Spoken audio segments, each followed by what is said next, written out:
Aloha, I'm Snowbird Puananiopawo Kalanivento here in Honolulu, Hawaii, land of the hula. This is If Cities Could Dance.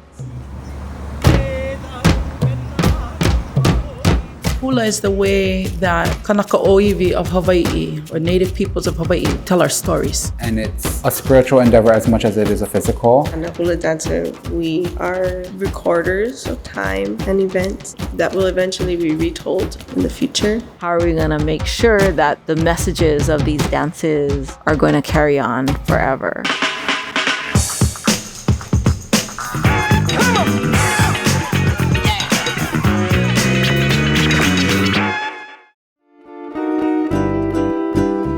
In Honolulu, you have the tourism industry offering a very entertainment-focused style of hula. And then you have hula for cultural perpetuation, for ceremony, dancing hula to really internalize the messages of our kupuna, our ancestors.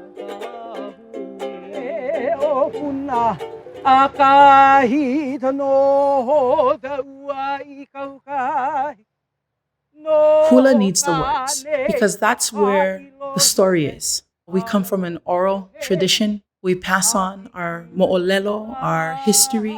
Our kupuna, they could hold hundreds of years worth of generations of ike just through remembering the words of a chant.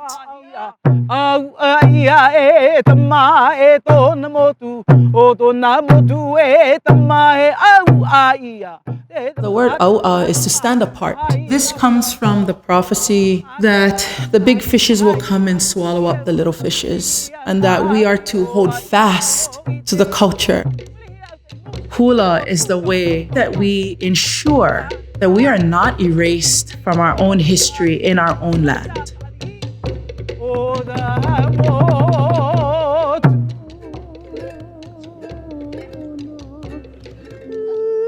I am a kumu hula, and one of the definitions of kumu means to be the source of knowledge. I started formally dancing hula when I was 9 years old, but I knew from a young age that I loved this so much because it was so much a part of this land that I belong to, that my kupuna come from.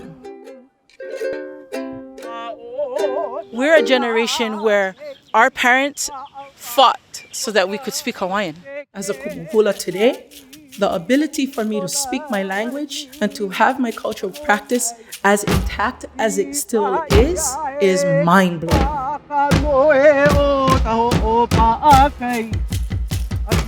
With the suppression of hula in the 1800s, it's amazing that we still have hula available for us today.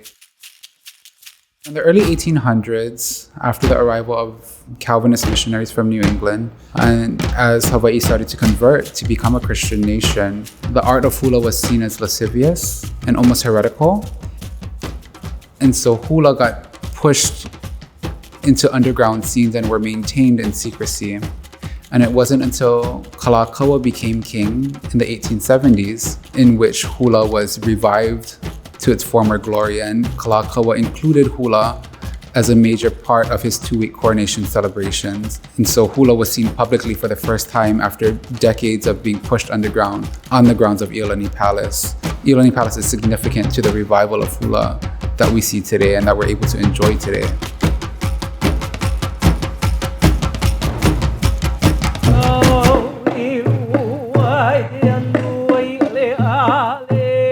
Hula was passed down through a very small group of people who then taught it to another finite group of people. So to be part of this continuum as a kumu hula, that's predestined, I believe.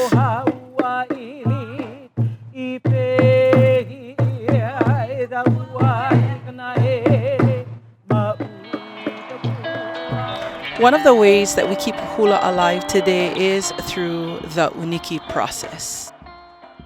First tier of uniki is to become an olapa, which is the dancer. You have to work hard to be a hula dancer. It definitely takes tears, blood, and plenty of sweat. The second tier would be ho'opa'a, the vocal and musical accompaniment to the dancers in which you memorize and chant the songs and lyrics that inspire the dancer. And then finally, the third and final step in the Uniki process is to become a kumuhula. And now you're entrusted to be the one to maintain the teachings beyond just yourself. Then your kumu will decide if you're ready to become a source of knowledge and hula.